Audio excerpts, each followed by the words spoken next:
మహేష్ బాబు అలాగే ఎస్ఎస్ రాజమౌళి కాంబోలో వస్తున్న 'Varanasi' cinema title విషయంలో చిన్న వివాదం తలెత్తింది.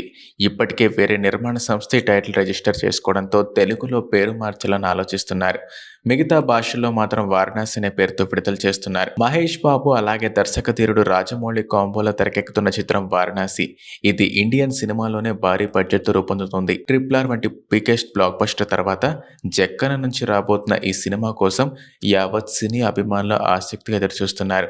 ఈసారి ఇటీవలే ఈ చిత్రం ఎలా ఉండబోతుందనేది శాంపుల్గా చూపించారు. దీంతో అందరిలో అంచనాలు రెట్టింపయ్యాయి.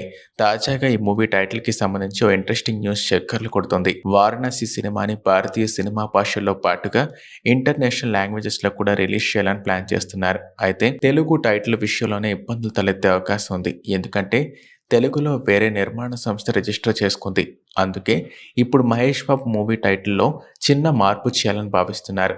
రాజమౌళి 'వారణాసి' అనే పేరుతో విడుదల చేయాలని అనుకున్నారు. మిగిలిన భాషల్లో మాత్రం 'వారణాసి' అనే పేరుతోనే ప్రేక్షకుల ముందుకు తీసుకురానున్నట్లు టాక్ వినిపిస్తోంది. అదంతా కాస్త పక్కనుంచితే ఇటీవల 'వారణాసి' ఈవెంట్కి సంబంధించి మేకింగ్ వీడియోని తాజాగా సోషల్ మీడియాలో పంచుకున్నారు రాజమౌళి. ఈవెంట్ కోసం ఎలా ప్లాన్ చేశారో, జక్కన్న ఎంత కష్టపడ్డారో ఇదంతా అందులో కనిపిస్తుంది. అలాగే మహేష్ ఎద్దుబొమ్మ మీద వచ్చే ఎంట్రీ సీన్ కూడా ఎంతలా ప్రాక్టీస్ చేశారో మనం చూడొచ్చు. ఈ వీడియో క్షణాల్లోనే వైరల్ అయింది. ఒక రకంగా రాజమౌళి తన ఈవెంట్ కోసం ఎంత కష్టపడ్డారో తెలియజేసేందుకు ఈ వీడియో రిలీజ్ చేశారనే అనుమానాలు వస్తున్నాయి. తాను అంత కష్టపడ్డారు కాబట్టే అంత పెద్ద స్క్రీన్ మీద గ్లిమ్స్ వీడియో ప్లే కాకపోవడం వల్ల అలా అసంతృప్తికి గురైనట్టు చెప్పకనే చెప్పారని కామెంట్స్లో వస్తున్నాయి. మొత్తానికి రాజమౌళి క్షమాపణలు చెప్పకుండా ఇలాంటి వీడియో రిలీజ్ చేశారంటేనే వివాదం మీద స్పందించేందుకు రెడీగా లేరని అర్థమైపోతుంది.